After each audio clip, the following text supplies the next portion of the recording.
बिस्मिल्लाहिर्रहमानिर्रहीम अस्सलाम वालेकुम। दोस्तों, आज की इस वीडियो में हम आपको बताएंगे कि आप तुर्की का visa, sticker visa, tourist visa किस तरह बआसानी हासिल कर सकते हैं। इसके अलावा तुर्की का ई वीज़ा, टेम्परेरी रेजिडेंस जिसको रेड कार्ड कहा जाता है, उसके अलावा वर्क परमिट जिसे ब्लू कार्ड कहा जाता है, इन तमाम के बारे में हम आपको इस वीडियो में आगाह करेंगे।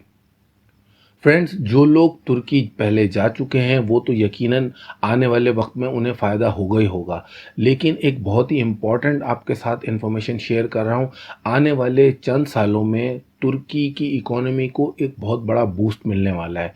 इसलिए लॉकडाउन के बाद जब ये सूरत हाल थोड़ी बेहतर होगी तो तुर्की का वीज़ा, तुर्की का टेम्परेरी रेजिडेंस, उसका वर्क परमिट, इसकी अहमियत मज़ीद बढ़ जाएगी और जैसे जैसे वक्त गुजरता जाएगा इसकी अहमियत में मज़ीद इजाफा होता जाएगा। इसकी एक मेन वजह दोस्तों मैं आपको बताऊं कि जब 1923 में सल्तनत उस्मानिया का ख़ात्मा हुआ तो वो कुछ शराइत के साथ हुआ था। तुर्की पर 100 साल के लिए कुछ मुआशी पाबंदियाँ आयद की गई थीं, जिनमें से एक तो ये थी कि तुर्की अपने मुल्क में से पेट्रोल और जो दीगर मादनियात हैं वो 100 साल के लिए नहीं निकाल सकता। उसके अलावा जो बास्फोरस सी है तुर्की के साथ, उसमें जो बहरी जहाज़ आते हैं दुनिया भर से और फिर यूरोप और एशिया में इंटर होते हैं या एग्ज़िट होते हैं, तो उसका टैक्स तुर्की वसूल नहीं करेगा 100 साल तक। वो 100 साल की मुद्दत अब ख़त्म हो रही है 2023 में। इसलिए वो लोग जिनका कनेक्शन होगा तुर्की के साथ, यानी जिनके पासपोर्ट पे तुर्की का वीज़ा होगा या जो वहाँ की शहरियत या रेजिडेंस रखते हैं, उन्हें आने वाले वक्त में बहुत ज़्यादा फ़ायदा होगा। तुर्की रिहाइश और काम के लिहाज से एक आइडियल कंट्री पहले भी है, लेकिन अब मज़ीद हो जाएगा। इसकी इकॉनमी को जो आने वाले 2-3 साल में अब जो बूस्ट मिलेगा, उससे जो तुर्की है वो ऐसा हो जाएगा जिस तरह नॉर्वे, डेनमार्क या जर्मनी है, इस तरह मजबूत हो जाएगा। अभी तुर्की की इकोनॉमी काफ़ी बेहतर है, लेकिन ऐसी नहीं है जैसे यूरोप के किसी दूसरे मुल्क की है। लेकिन आने वाले वक्त में तुर्की की अहमियत में मज़ीद इजाफा होगा। इस लिहाज से दोस्तों, तुर्की का वीज़ा और तुर्की का जो रेजिडेंस परमिट है या उसकी शहरियत है, उसकी एक ख़ास अहमियत है। तो वो लोग जो तुर्की जाना चाहते हैं, तुर्की में सेटल होना चाहते हैं, आसान इसमें ऑप्शन बहुत ज़्यादा मौजूद हैं, लीगल वे मौजूद है। उसके अलावा आप कोई जो बिज़नेस करना चाहें, लोग वहाँ बिज़नेस कर सकते हैं। अगर कोई वहाँ काम करना चाहे तो वो काम कर सकता है। ये कोई बहुत ज़्यादा मुश्किल नहीं है। तो इसका आसान रास्ता क्या है वो हम आपके साथ इस वीडियो में शेयर करेंगे। तो दोस्तों, सबसे पहले अगर आप पाकिस्तान या किसी भी मुल्क से लॉकडाउन के बाद अगर तुर्की का वीज़ा अप्लाई करना चाहते हैं, टूरिज़म के लिए तुर्की जाना चाहते हैं, तो ये कोई बहुत ज़्यादा महंगा नहीं है। बहुत कम बजट में आप तुर्की का विज़िट कर सकते हैं। अगर आप पाकिस्तानी पासपोर्ट पर तुर्की का वीज़ा हासिल करेंगे तो वो 7 दिन से लेके 30 दिन तक का वीज़ा मिलता है। स्टिकर वीज़ा मिलता है। ई वीज़ा जो है वो सिर्फ उन लोगों के लिए है जिनके पास पहले से शेंगन वीज़ा है या फिर यूके या यूएसए का वीज़ा है।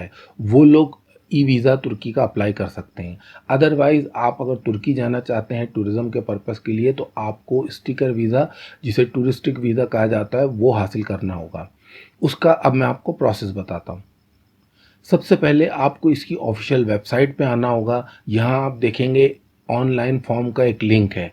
उस लिंक पे आप जब क्लिक करेंगे तो ऑनलाइन जो वीज़ा एप्लीकेशन फॉर्म है वो आपके सामने ओपन हो जाएगा। आप ये बहुत आसान सा फॉर्म है। इसमें नाम, वल्दियत, पासपोर्ट नंबर और दीगर कुछ कवायफ मांगे गए हैं। आपने ये तमाम जो कवायफ हैं उसका इंदराज करना है। उसके बाद इसको सेव करके इसका प्रिंट लेना है। अब वीज़ा फॉर्म का आपने ऑनलाइन फिल कर लिया, उसका प्रिंट आपके पास आ गया। अब जो आपने इसके साथ डॉक्यूमेंट्स लगाने वो भी नोट कर लें। पासपोर्ट आपका 6 माह वैलिड होना चाहिए। उसके अलावा 2 फोटोग्राफ जो वाइट बैकग्राउंड के साथ हों, 2x2 की। अगर सेंटीमीटर में बात करें तो 5x5 यानी 5x5 सेंटीमीटर। एक बहुत ही ज़बरदस्त बात यह है कि तुर्की के लिए कोई बहुत लंबा चौड़ा आपको बैंक स्टेटमेंट भी नहीं चाहिए होता है। अगर आप टूरिज़्म के लिए तुर्की जा रहे हैं तो 4-5 लाख का अगर आपके पास बैंक स्टेटमेंट है और वेल मेंटेन है तो वो भी चलेगा। 3 माह का बैंक स्टेटमेंट मांगा गया है, लेकिन जो एक्सपर्ट हैं वो कहते हैं कि कम से कम 6 माह का वक्त जो बैंक स्टेटमेंट है वो लगाना चाहिए। इसके अलावा फ़्लाइट का टिकट नहीं मांगा गया, बल्कि उसकी सिर्फ रिज़र्वेशन की आपने कॉपी लगानी है। इसी तरह होटल की जो बुकिंग है उसकी भी रिज़र्वेशन की कॉपी आपने डॉक्यूमेंट्स में लगानी है। ट्रैवल इंश्योरेंस जिस तरह शेंगन वीज़ा के लिए चाहिए होता है 30,000 की, जिसमें कवरेज हो, वो आपको ट्रैवल इंश्योरेंस जो है वो भी कराना होगी। उसके अलावा पोलियो वैक्सीनेशन कार्ड वो आपने डॉक्यूमेंट्स के साथ लगाना होगा, वो किसी भी गवर्नमेंट हॉस्पिटल से आप बआसानी बनवा सकते हैं। इन तमाम डॉक्यूमेंट्स के साथ आपने एक कवर लेटर लगाना है जिसे वीज़ा रिक्वेस्ट लेटर भी कहा जाता है, जिसमें आपने अपना जो विज़िट है उसका पर्पस बताना है और जो वीज़ा ऑफिसर है उससे रिक्वेस्ट करनी है कि वो आपको वीज़ा ग्रांट करे।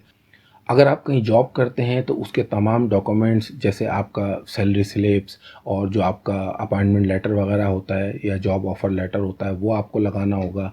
अगर आप बिज़नेस करते हैं तो आपको बिज़नेस के अपने तमाम डॉक्यूमेंट्स लगाने होंगे। अगर आपकी इनकम ऐसी है कि आप पे इनकम टैक्स लागू होता है तो आपको फिर अपने जो एनटीएन है उसके जो डॉक्यूमेंट्स हैं वो भी ज़रूर लगाने होंगे। नॉर्मली अब ये हो गया है कि जो लोग भी अब्रॉड ट्रैवल करना चाहते हैं तो बहुत सारी कंट्रीज़ हैं तुर्की समेत, वो आपसे आपके जो टैक्स के पेपर्स हैं वो मांगते हैं।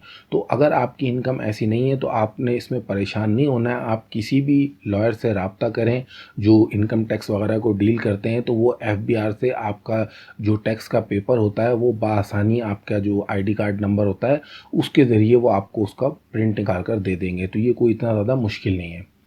वीज़ा एप्लीकेशन फॉर्म आपने ऑनलाइन फिल कर लिया, उसका आपने कॉपी ले ली। ये जो तमाम डॉक्यूमेंट्स आपको बताएं, ये तमाम डॉक्यूमेंट्स आपने रेडी कर लिए, अपनी फ़ाइल रेडी कर ली।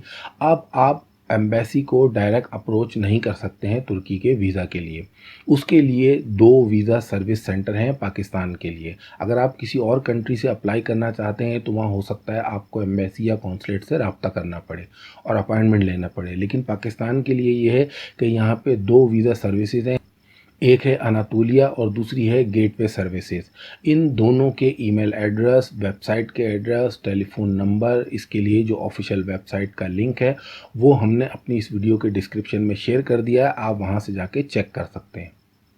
ये तमाम डॉक्यूमेंट्स आपने जो वीज़ा सर्विस सेंटर है अनातोलिया या गेटवे उनके पास आपने जमा कराना है। तो जो एम्बेसी की फ़ीस है और जो सर्विस चार्जेस हैं, ये जो कोरियर या आप कह लें जो ड्रॉप बॉक्स फैसिलिटी है, इसके कुल मिला के जो आपका ख़र्चा होगा वीज़ा फ़ीस की मद में वो तकरीबन 16,500 के लगभग है। इसके बाद प्रोसेस होगा, 15 दिन का प्रोसेस है यानी 2 वीक का। उसके बाद अमूमन वीज़ा मिल जाता है। कौन से लोग हैं जिनको तुर्की का वीज़ा बआसानी मिल सकता है और क्या वजूहात हैं जिनकी वजह से तुर्की का वीज़ा रिजेक्ट भी हो जाता है। तो दोस्तों, वो लोग जिनका पासपोर्ट बिल्कुल ही ब्लैंक है, यकीनन अब तुर्की का वीज़ा उनके लिए कोई बहुत ज़्यादा आसान नहीं है। तुर्की का वीज़ा मिलने का चांस उन लोगों के लिए ज़्यादा है जिनकी थोड़ी बहुत भी ट्रैवल हिस्ट्री है। ये ज़रूरी नहीं है कि आपकी कोई बहुत ज़्यादा लंबी चौड़ी ट्रैवल हिस्ट्री हो। अगर थोड़ी बहुत भी ट्रैवल हिस्ट्री है तो भी आपको तुर्की का वीज़ा बआसानी मिल सकता है। तो दोस्तों, अब बात करें तुर्की का जो टेम्परेरी रेजिडेंस कार्ड है, जिसे रेड कार्ड भी कहा जाता है, उसके बारे में। तो आपने देखा होगा बहुत सारे पाकिस्तानी या दीगर ममालिक के लोग हैं वो तुर्की जाते हैं टूरिस्ट वीज़ा पे और वहाँ जाके वो उसको टीआरसी में कन्वर्ट करा लेते हैं बआसानी। ये ऑप्शन बहरहाल मौजूद है। गो के 2020 में कुछ नए रूल्स आए हैं लेकिन वो रिन्यूअल के लिए हैं। हाँ, ये ज़रूर है कि पहले तुर्की की जो टीआरसी थी वो बहुत ज़्यादा आसान थी। लोग जाके वहाँ पे टीआरसी हासिल करके उस पे वहाँ काम करते रहते थे और लंबे अरसे तक काम करते रहते थे। अब ऐसा पॉसिबल नहीं है। अब टीआरसी जो है 1 साल के लिए तुर्की की जारी होती है। 1 साल बाद आपको जो टर्किश इमिग्रेशन है उसको रीज़न बताना पड़ेगा अगर आप मज़ीद वहाँ स्टे करना चाहते हैं और रिन्यू कराना चाहते हैं। अगर आप वहाँ काम कर रहे हैं, कोई बिज़नेस कर रहे हैं, तो उस सूरत में फिर आपको वहाँ वर्क परमिट हासिल करना पड़ेगा जिसे ब्लू कार्ड कहा जाता है। टेम्परेरी रेजिडेंस जो कार्ड है वो हासिल करने का प्रोसेस बहुत ही आसान है। यकीनन आपको आपकी जो रिहाइश है और आपकी इनकम है उसका सॉलिड प्रूफ देना होगा। वो आपकी इनकम आप वहाँ जाके अगर कहीं काम करते हैं तो आपको एम्प्लॉयर से वर्क कॉन्ट्रैक्ट लेना होगा और फिर वही आपका ब्लू कार्ड अप्लाई करेगा। रेड कार्ड आपका पहले बनेगा, उसके बाद फिर ब्लू कार्ड बनेगा। अगर आपने वहाँ जाके काम ढूंढना है या आप कोई प्रॉपर्टी ख़रीदना चाहते हैं या आपको वहाँ बिज़नेस सेटअप करना चाहते हैं तो उस सूरत में फिर आपको अपनी इनकम का प्रूफ देना होगा कि कम से कम $200-300 माहाना आपके पास हैं जो आप तुर्की में इस दौरान खर्च कर सकते हैं, यानी अपने अखराजात खुद उठा सकते हैं। जो आपकी डॉक्यूमेंटेशन है टीआरसी के लिए वो आप खुद भी कर सकते हैं, कोई ज़्यादा मुश्किल नहीं है। लेकिन जो बेहतर तरीका है वो ये है कि आप वहाँ जाके कोई लॉयर हायर कर लें, जिसकी फ़ीस कोई बहुत ज़्यादा नहीं होती है। उसमें यह है कि आपके जो रिजेक्शन के चांसेस हैं वो माइनस हो जाएंगे और नॉर्मली बहुत आसानी से टीआरसी मिल जाती है।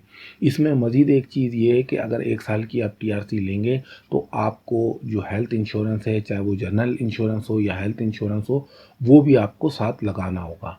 तो वहाँ जाने के बाद अगर आपने 1 साल की तुर्की की टीआरसी लेनी है तो उसमें आपको एक तो रिहाइश का ख़र्चा आएगा, उसके अलावा आपने जो मेडिकल इंश्योरेंस कराना है उसका ख़र्चा आएगा।